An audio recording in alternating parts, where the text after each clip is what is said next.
We'll go on record on 2021 CF 739, State of Florida versus Michael John Kraft. Do we want to get him over to council table, or are you going to leave him in the box? We can leave him in the box for now, Judge. I may take some quick testimony if you want to move him wherever the court wants. As far as I'm concerned, he's fine in the box. Okay, that's fine. You good there? All right, he's happy in the box. Okay. All right. You guys are ready to proceed. The defense is ready. So? Yes, Your Honor. Judge, I'm going to actually present a very brief argument. We have the family here, the members of the Russo and Campbell family here, and they can express the magnitude and the effect on their lives, the horrific effect on their lives, far better than I can ever do so. So I'm going to have a very brief argument. Basically, I'm going to focus more on some legal points with respect to sentencing. I discussed this with Mr. Schoenberg, and I think he kind of knows where I'm going on this. I'd like to give the court the score sheet because that's kind of the basis of the argument that I want to make, and I also want to cite a case. And I'll give the court the case in a second, and Mr. Schoenberg has this. This case actually, from a legal point of view, is really very rare. From a legal point of view with respect to the Criminal Punishment Code and the score sheet. Mm-hmm. This is, and I don't think I've ever had a case before where these two, there are two sentencing factors that have come together that I don't think I've ever seen before, and I know it's very rare. We have, as the court will note from the score sheet, the lowest permissible sentence, which at the very end I think is 513.3 points. Yes. Well, if you divide that by 12, that's 42.75 years. We have the lowest permissible sentence that's above the statutory maximum for each one of these counts. The most serious being in the F1, which is a 30-year felony. So under case law, that now becomes, I'm going to give the court a case in 1 second, that now becomes both the maximum and the minimum sentence that the court can impose. And we also have, and this is the second factor that is very rare to occur in combination with the lowest permissible sentence being above the statutory maximum, and that is the total sentencing points are greater than 363 points. So what I'd like to do is I'd like to approach the court and give the court a case here. Mr. Schoenberg has it. I'll cite it for the record. And I want to direct the court's attention actually to page 2 to the highlighted portions of it. But for the record, the case that I gave Your Honor is Baker v. State. It's a 2022 4th DCA opinion located at 349 Southern 3rd, page 443. And I want to specifically refer to the portion of the opinion that's on page 2 in the right-hand, the Westlaw printout of page 2, the right-hand column, where the 4th DCA makes this following observation. The Florida Supreme Court has stated that if the LPS, which is the lowest permissible sentence, exceeds the statutory maximum penalty in section 775.082, the LPS is both the minimum sentence and the maximum penalty for that offense. Well, the LPS, the lowest permissible sentence under the score sheet, is 42.75 years. That now becomes I guess, for lack of a better expression, the default sentence. Unless there's a grounds for downward departure, respectfully, that the court must give. But if you read further down in the opinion, actually headnote 2, it says, like in Ruggiero, the LPS here did exceed the statutory maximum in all counts, which is exactly what we have in this case. Actually, from a legal point of view, this case, the Baker case, is right on point. It is legally indistinguishable insofar as the score sheet, the sentencing points to 363 points, the LPS, it is indistinguishable from the case, from the Kraft case. But like in Laguerre, the LPS here exceeded the statutory maximum on all counts. Because the total sentencing points were greater than 363, the sentencing court only had two options: life sentences or sentences of 28.3. In that case, the LPS was 28.3. This case, it's 42.75. So those are the two sentencing options the court has, absent grounds for a downward departure, which of course, I know that Mr. Schoenberg is going to make that argument, and of course, we're going to oppose that. But absent the downward departure, in this case, respectfully, Your Honor, the only two sentences this court can impose is either the 42.75 years on each count or life in prison. Now, having said that, I just want to briefly touch upon the facts of the case. And as I said, I'll be brief because I know there are some family members here that want to address the court. And as I said, they can far more express the horrific magnitude of this case than I can. But the court, was here. You heard the evidence. It is just mind-boggling what Mr. Kraft did in this case. The very first thing is he has a motorcycle. He knocks over Vincent Russo on his motorcycle, obviously at such a force great enough to kill him. He did that, didn't stop, continued, went down Lake Mary Boulevard, got Lake Mary, actually 46, until he got to State Road 46, got to Lake Mary Boulevard, made the U-turn, came back. By the time he came back, the first responders were there. And one of the Good Samaritans, there were also civilians that were there. One of the Good Samaritans was Jenica Campbell. She was there. She was obviously a kind, decent human being who wanted to help Vincent Russo, and because of that kindness, she wound up getting killed. He comes back to the intersection where the initial collision occurred, and then has to be a very high speed because the firefighters heard the tires screech, goes across the median, hits her with such force that he knocks her several feet to where the airport fence was, kills her. She was dead. The firefighters did the best they could, but she was, for all practical matters, dead. And then he goes through the fence. He winds up on that utility road. He drives east on the utility road until that runs out. He goes into the ditch, tries to get back on 46 going eastbound. I suspect if he was able to navigate that ditch and get back on 46, he would have kept on going.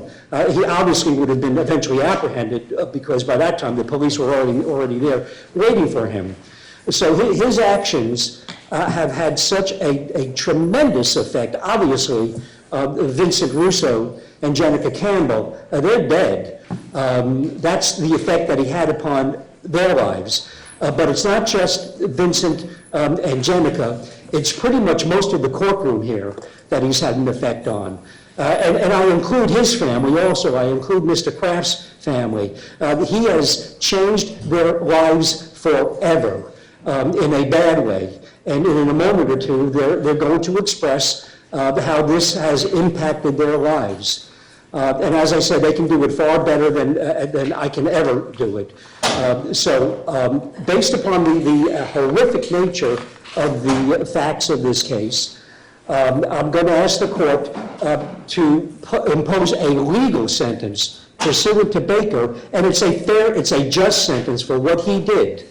I'm going to ask the court to impose a life sentence on each one of these 6 counts that he was convicted of. Thank you, Your Honor. Thank you.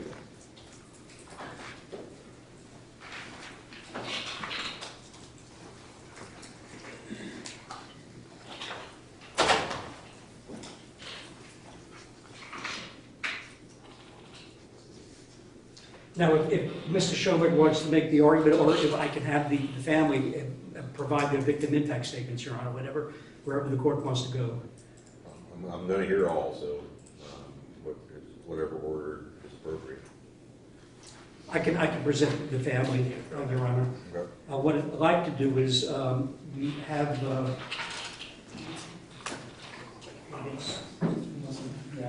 I'd like to call Ainsley Campbell. She is Jenica's daughter.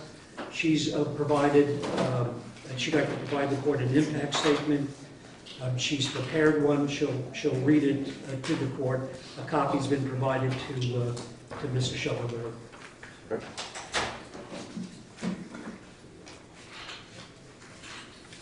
Good morning, James. Judge. All right, go ahead and tell us your name, and then you can give us your statement. My name is Ainsley Campbell.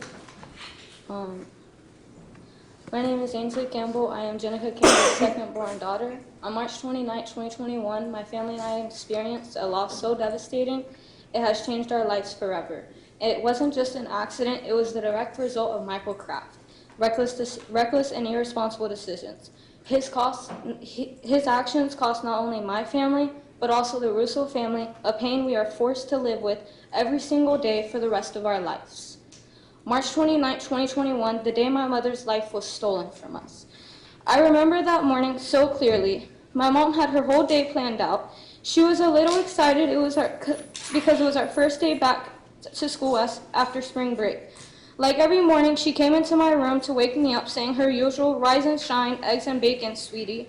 Then she came back one last time to say, have a good day, have a good first day back at school. Goodbye, I love you. That was the last time I ever saw or heard from my mother. I tried to text her around 1:30 p.m. that day, but I didn't get a response. That was unusual from my mother, as she always responded. I didn't know it till then, but I would never get a reply back.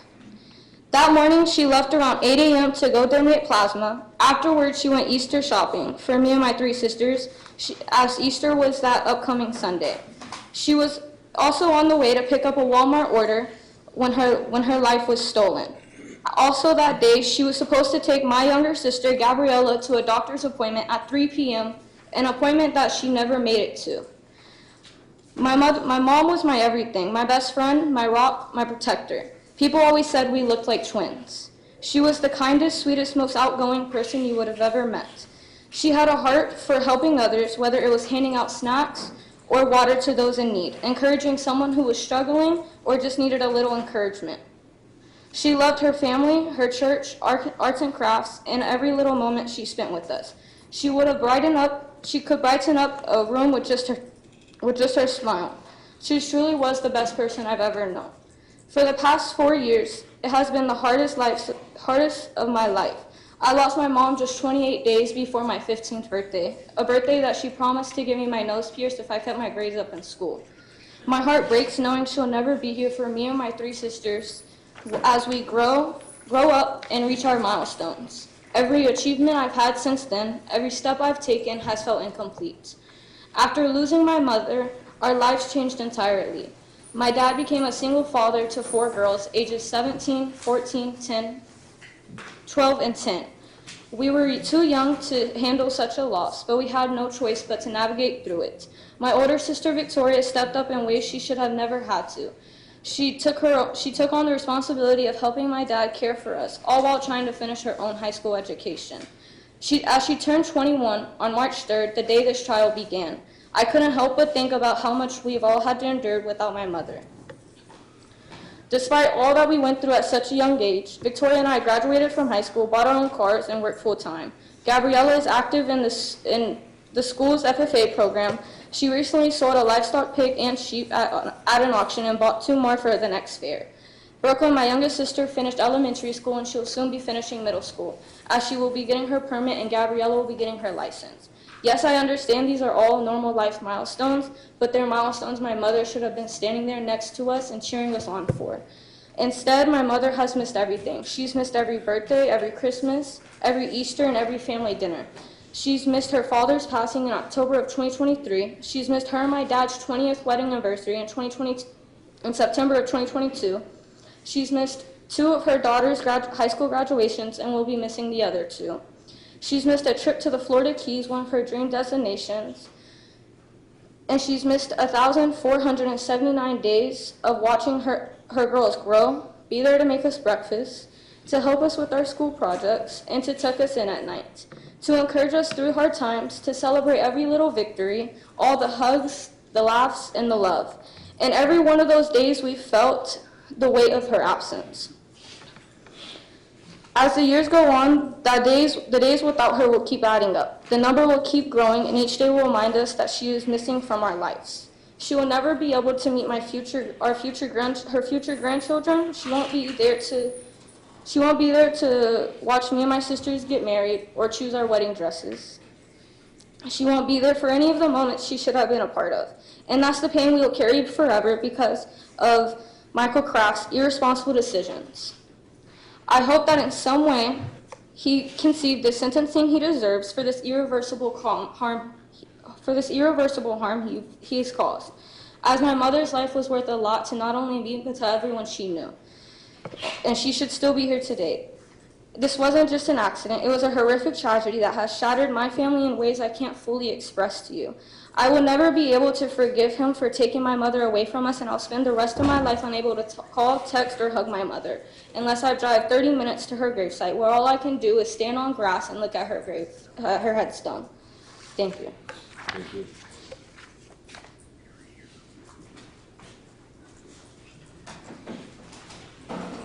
And, Your Honor, with regard to Vincent Russo, we have his daughter-in-law, Jennifer Russo, who would like to read the statement. Then we also have two written, and they're brief, written statements, or typed statements from other members of the Russo family that when Jennifer was done, I'd like to present to the court. Okay. And these have been provided to Mr. Schoenberg. And I'm sorry, it's Jennifer Russo. Yes, Thank you. yes, I'm Vince's daughter-in-law, but we've been married 30 years, my husband and I, so he's dad to me. We have two children, and my daughter, Allie, had written a victim statement that I'd like to read to the court. But I would like you to know that from the bottom of our hearts, it has had a profound ripple effect on our family. Every day for the last 4 years, there's not a day that's gone by that we haven't remembered the pain of losing Dad. Almost 4 years ago to the day, 2 innocent people were killed, forever altering the lives of countless others. That day, something irreplaceable was taken from our families. My grandfather, Vincent, was riding his motorcycle, a hobby I can remember him loving since I was a child. Losing my grandfather in this way to our family has caused an unimaginable amount of pain and suffering. Not just taking my father's life, but also the life of a brave young woman, Jenica, who was selflessly providing aid to my grandfather after his initial injuries. I am deeply grateful to Jenica for offering comfort to my grandfather in his final moments. The loss of my grandfather and Jenica was not just avoidable, it was cruel, causing immeasurable pain, loss, and devastation to our entire family. This has left a permanent void in our lives.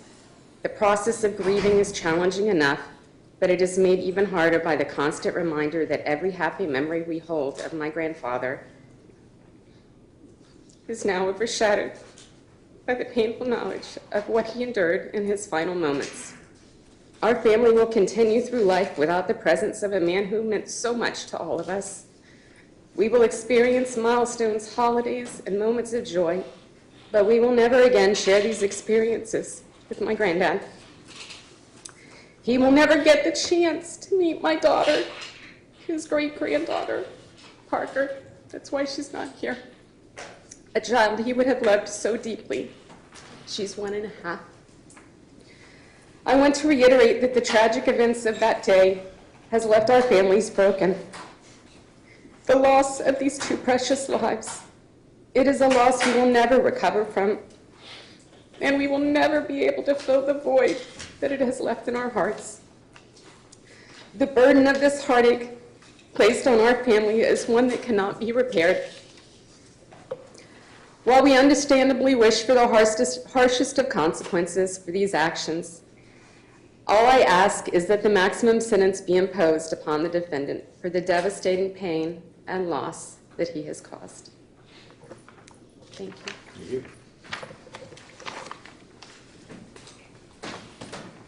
And Your Honor, I do have two written statements I would like to present. This is from the Russo family. Mr. Schellenberg has reviewed these. May I approach? Okay.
Did you want these filed?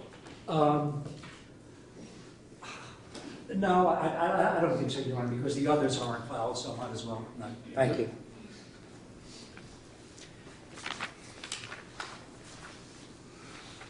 Is there anything else from the state before I turn it No, over? Your Honor, no.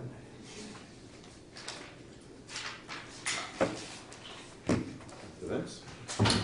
Yes, just a brief statement of overview of the evidence I plan on presenting, and then I'll present the evidence and then go back and make further arguments to the court, if that's okay. Yes, sir. So, first things first, Judge, I have a statement or a letter from Dr. Ryan Hall, who testified at trial.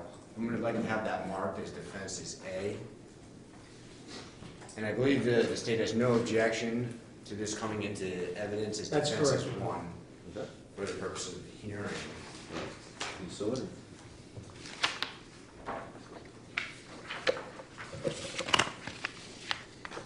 As Mr. Stone correctly pointed out, that we will be obviously asking for a downward departure in this case under 921-0026 sub D, specifically that the defendant requires specialized treatment for mental disorder that is unrelated to substance abuse, addiction, or physical disability, and that he's amenable to treatment. As an overview, Judge, so we're in an interesting situation where the letter from Dr. Hall here clearly says he has a mental health disorder that requires specialized treatment. We've heard about that throughout the trial, through Dr. Hall's testimony. Specifically, he has schizoaffective disorder to such a state that even after the action, when there was no methamphetamines in the system, presumably, that he went to state hospital due to psychotic disorder and incompetency.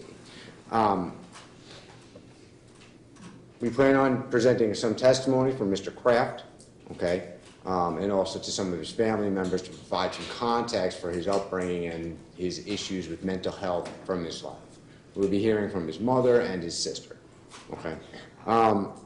Judge, I would just put it out there that first off, I read the case law that Mr. Stone provided, and I do believe that is a correct assessment of the law, as stated. It says so in the score sheet. However, as Mr. Stone pointed out, that we can downward depart. That is always an option. And I want to be clear that we're not asking this judge, this court, to just give him supervision. We're not asking that. He's fully aware that's not going to be the case. But what we are asking, and ultimately will be asking for, is a prison sentence between 15 and 20 years, followed by supervision, so he can receive the treatment for his disorder that he needs. And that's what we will be asking for at the end. Again, the letter, which is in evidence now, indicates these things and clarifies some of the testimony that's already in evidence through the trial regarding his mental health. And just for the record, that disorder is schizoaffective disorder, which was testified to multiple times. So at this time, I'd like to just start presenting evidence, if that's okay with the court. Yes, sir. Great. First, I'd like to just call Mr. Michael Kraft. Can you please? Yeah, we'll go ahead and swear you in, sir. Thank you. Do you solemnly swear from the evidence you're about to present will be the truth, the whole truth, and nothing but the truth? Yes, I do. Thank you. I'm going to keep this brief, okay? Is there anything you'd like to say to the court regarding this tragedy that you caused? No, nothing other than the fact that I'm very sorry. I didn't mean to do anybody. That's the truth. Okay. Do you take responsibility for what you did? Yes, I do. Let me ask you this. You know, you've heard my argument, we've talked about these things. You know, following the prison sentence, were you willing to do treatment? Yes, Okay. Do you believe that supervision will help you do that? yes, I do. Okay. I don't have any further questions. Okay. I do have a couple of quick questions. Mr. Kraft, you mentioned that you take responsibility. I just want to ask you a couple of quick questions. Do you have a previous DUI? Yes, I do. DUI conviction? Yes, And you also have a previous aggravated assault conviction, correct? yes, And you also have a misdemeanor possession of paraphernalia conviction, correct? yes. Okay, I have nothing further. I have no follow-up, Judge. That's okay. Thank you, Mr. Kraft. And at this time, the defense will call Ms. Amy Kraft.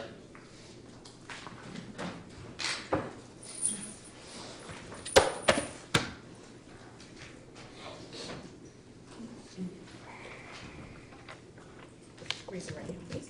Do you solemnly swear from the evidence you're about to present will be the truth, the whole truth, and nothing but the truth? I do.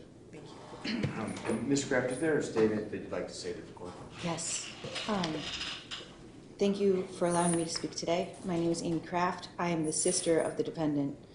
I want to begin by expressing my deepest sympathy to the families and loved ones of those who lost their lives. I cannot imagine their pain, and my heart aches for them. There is no excuse for what happened, and I am not here to try and make one. I am here today because I love my brother. And I believe it's important for the court to understand who he is beyond the crimes for which he has been convicted. My brother has struggled for most of his life with severe mental illness and lives with schizoaffective disorder, a disease that impacts his thinking, behavior, and ability to make rational decisions. His suffering began very early. He attempted suicide when he was just 10 years old. We grew up in an abusive home, and he didn't have anyone to protect him. He struggled to make friends and to do well in school. Despite all of his difficulties, though, my brother was a kind, loving person who always looked out for me and stood up for what was right. Yet throughout his life, he has been cast aside, taken advantage of, and repeatedly failed by the systems that were set up to support him. Like so many other individuals struggling with mental illness and complex trauma, my brother turned to drugs as a means of coping, but this only exacerbated his mental illness. My family has spent years trying to get him help, petitioning courts, arranging hospitalizations, and doing everything we could to keep him safe and connected to treatment. At one point, he was discharged from a state hospital and should have been transferred to a supervised setting. Instead, he was pulled away to appear before a judge for a warrant tied to a mental health crisis months earlier. He was sent away from court with no medication, no ID, and no way to get back to treatment. From there, he spiraled. This is not to diminish the seriousness of his actions or to deflect responsibility. What happened was tragic and inexcusable, but I do believe that my brother's illness played a major role in the circumstances that led to this tragedy. He is not a violent or malicious person. He is very sick. I ask the court to consider not just the severity of the crime, but the severity of his illness and the lifetime of suffering behind it when making a decision today. Thank you. Thank you. Judge, the next witness we'd like to call for a statement is Miss Elise Kraft Richmond, that is his mother. Sorry? Lee. Yeah, sorry, Lee. Sorry, I got the wrong.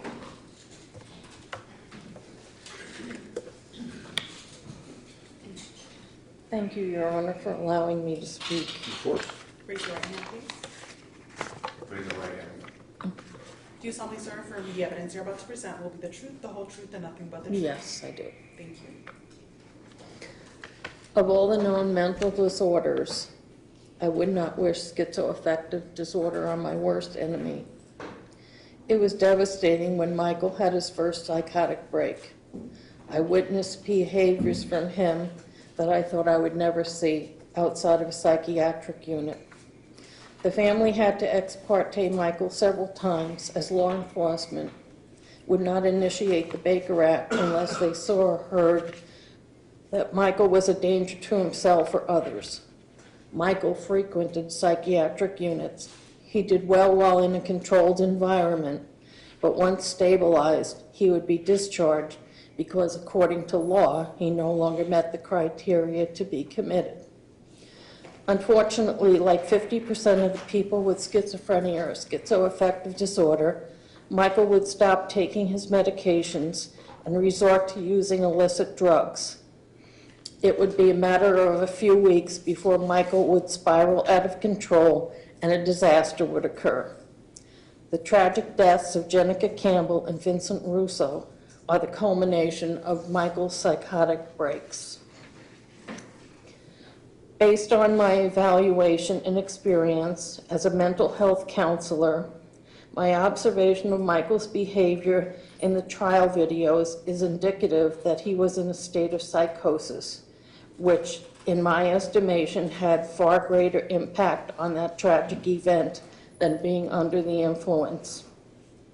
My family is no stranger to mental illness. My grandfather, Michael's great-grandfather, was committed to a state asylum and resided there for over 20 years until his death. His diagnosis was schizophrenia. More recently, a same-generation family member on Michael's father's side of the family was diagnosed with schizoaffective disorder, the same diagnosis as Michael. I fear for my son's safety in prison and that he will have a lack of access to appropriate mental health treatment. Since statistics show approximately 3 in 5 people, or 63% of those with a history of mental illness, do not receive mental health treatment while incarcerated, and more than 59% of individuals who were taking medication for mental health conditions at admission did not continue to receive their medication once in prison.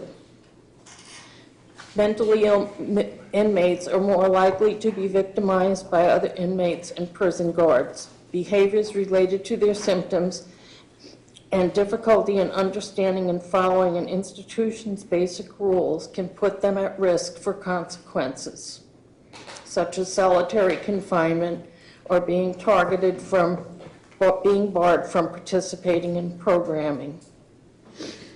Michael has a heart of gold. I have never known Michael to exhibit any violence towards another individual.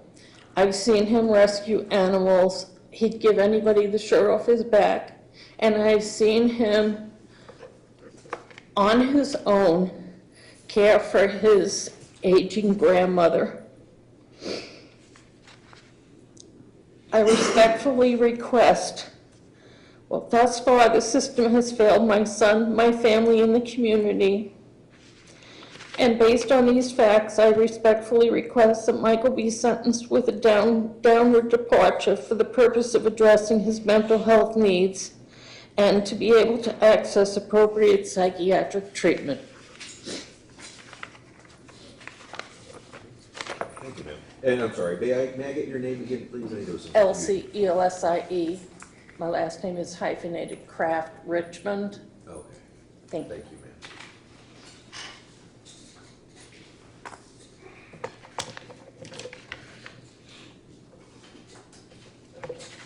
Judge, I just have argument. I have no other witnesses. Okay.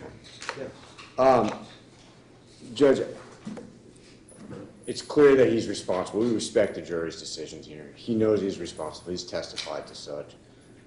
So first and foremost, we do believe that a downward departure is appropriate in this case, based on Dr. Hall's voluminous testimony during the trial regarding his disorders. We now have evidence, and he's, it was an expert at the time. We now have is at the time. We now have a letter from Dr. Hall specifying that he does in fact have that disorder, that he does in fact require specialized treatment, and that supervision would be appropriate in such a sense that it would supervise the actual treatment. That's usually done through probation. And as I said before, and it's what we were saying before, Mr. Kraft feels that a prison sentence is appropriate, just not a life sentence. When we talk about life sentences in the context of criminal justice, we're talking about first-degree murder. That's what we're talking about. We're talking about mandatory life sentence. So I with everything I can say, I do not believe that is appropriate. It is not my place to say what the sentence is, but as just I do not believe that falls within the context of this style of case. Again, so we are asking for between 15 and 20 years. We have established by a preponderance of evidence through the testimony of Dr. Hall that he does have a schizoaffective disorder. He's got a family history of mental health illness. Unfortunately, that all came together with drug use and ended the life of two people. Innocent people. They didn't do anything wrong. They didn't. That being said, a life sentence is just not appropriate. We do believe 15 to 20 years with a period of supervision so he can receive the treatment. He is amenable to it. And what he would have now that he didn't have before, should the court order it, is supervision, the anvil hanging over his head should he not take his meds. Because if he doesn't take his meds, he violates, and then he could potentially go to prison for the rest of the remainder of his life, based on the score sheet. So at this time, Judge, we are asking you use your discretion to downward depart and find several things. A, that we've met our burden, which is preponderance of evidence, and then you use your discretion to downward depart. Thank you. Can you briefly respond, Your Honor? Yes, you may. Apparently, the only grounds that they're asserting for a downward departure is that he has a mental disorder and requires treatment, and he's amenable to treatment. That's the statutory grounds. I don't think there's any question that he has a mental disorder. I don't think there's any question he needs treatment. But there's one thing missing from the record in this case, and that is that he's amenable to treatment. I looked over Dr. Hall's statement, his report, and unless I missed something, there's nothing in there that says that he's amenable to treatment, and that's an element of that grounds for a downward departure. He has a mental disorder, that he needs treatment, and he's amenable to treatment. There's no record evidence that he's amenable to treatment, and that's a critical part of that downward departure. As a matter of fact, all the evidence in this case suggests that he's not amenable to treatment. He's been in institutions, he's been treated before, and yet he still has this psychosis. So I would respectfully submit to the court that there is no record evidence that critical part of that grounds for a downward departure, namely that he's amenable to treatment, has been established. So consequently, Your Honor, respectfully, there are no grounds for a downward departure, and we would strongly urge the court to impose a legal sentence, which in this case, due to the horrific nature of the facts of this case, is a just sentence, and that is a life in prison on each one of these counts. Just briefly, very briefly, two things. So I just want to clarify. Number one, his testimony is that I am willing to do treatment. I am amenable. He's testified to that. A doctor can speculate if he wants to or not speculate, but at the end of the day, the testimony is, I want to do this. I'm amenable to treatment. That it meets the preponderance of evidence standard. That being said, and also just to address I want to be clear that the case law, and Mr. Stone has specified that it makes it sound like the life sentence is the only option. That's not the case. The case law said it can be the The 40. 42.775, Thank you, thank you. yes. That or the downward departure. So we are asking for a downward departure. That's, I have nothing further to say other than to address those points.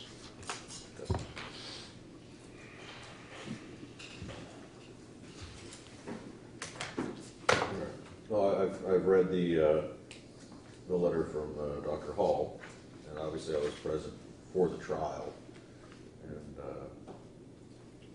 heard, seen, watched every bit of evidence.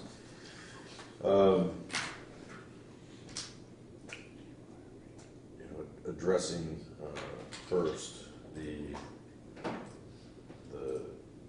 possibility of a downward departure. No, I think we all agree that Mr. Kraft suffers from mental illness, suffers from mental disorder, and he certainly needs treatment. And he's certainly got treatment over the years leading up to this. It did not prevent the horrific tragedy that occurred on March 29th, 2021. He was not amenable to treatment then, and while I have no doubt that he is remorseful for what occurred, that is not evidence that he is amenable to treatment. Quite the opposite. It appears that once he is back out, that there is a significant risk that this will repeat itself in some form or fashion. This was likely not an isolated incident. This is just the first time something horrific like this actually occurred. And I don't have any evidence that,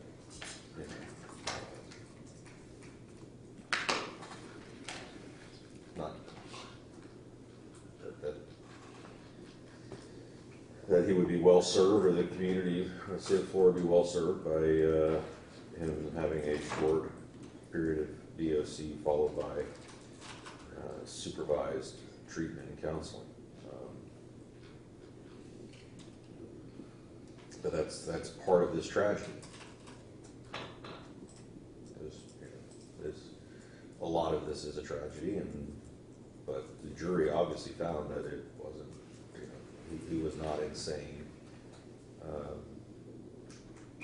and that this was a crime, and it would be difficult for me to imagine a worse crime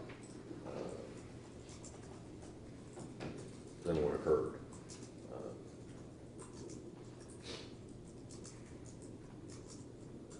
Then again, I'm not going to go back over the facts. I don't need to.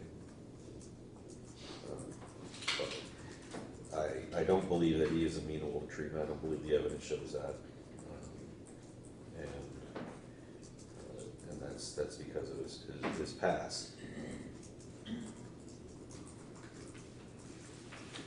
So even if he were, even if that was something that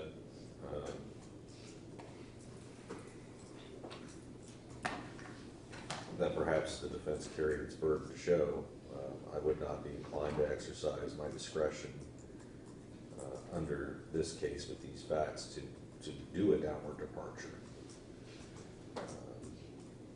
So that really leaves me with the options of the minimum 513.3, also known as 42 months, 42.775 months versus life. Your Honor, I think the court misspoke. It's 42 years. Yeah, 42.775 years. Years. I did misspeak. I apologize. Sorry. No, and thank you for correcting me. Yes, that is.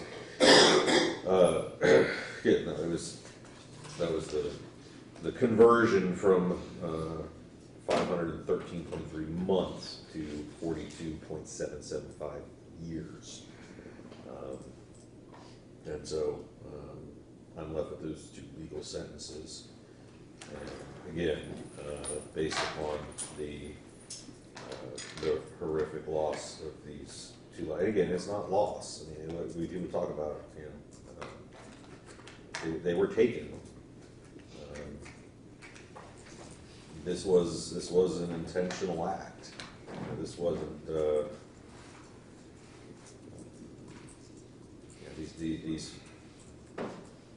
This wasn't an earthquake. This wasn't a tornado.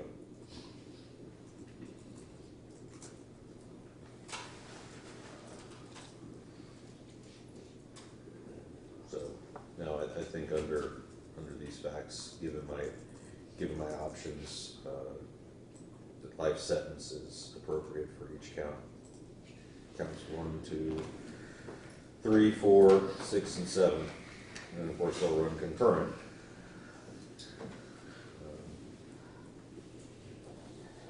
And of course, there'll be, court costs and costs of prosecution, costs of defense, which will reduce to a judgment. I don't know if there's any restitution being sought. No, you don't. Okay. State is not seeking restitution, so none will be ordered. I'm not reserving, unless no one's asking me to reserve, so I'll do that. Mr. Kraft, you've got 30 days to appeal the judgment and sentence. If you need, if you can't afford an attorney, of course, I will be happy to appoint the public defender's office for your appeal, sir. Other than that, I believe we are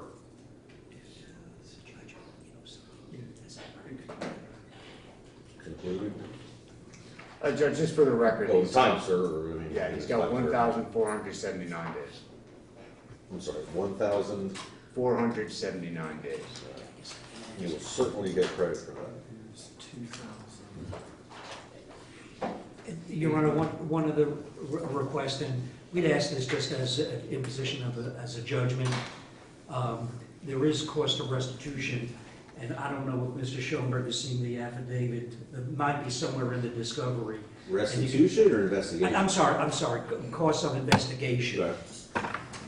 And Mr. Schoenberg is more than welcome to come over here right now and look if you don't have it, but it's $2,803.68 to the Sanford Police Department, and we just ask that be imposed as a judgment. As a practical matter, we don't, expect that it'll ever be paid. I guess no objection. I mean, no objection. Yeah, if you got a copy of that affidavit, you can file, it'd be great. Yeah, yes, Your Honor. You can print it out. I will orally say, what was that number again? 2,000? $803.68. 68, all right, so $2,803.68 to the Sanford Police Department. Cost of investigation. Yes, sir. And again, we will reduce all of this to a judgment.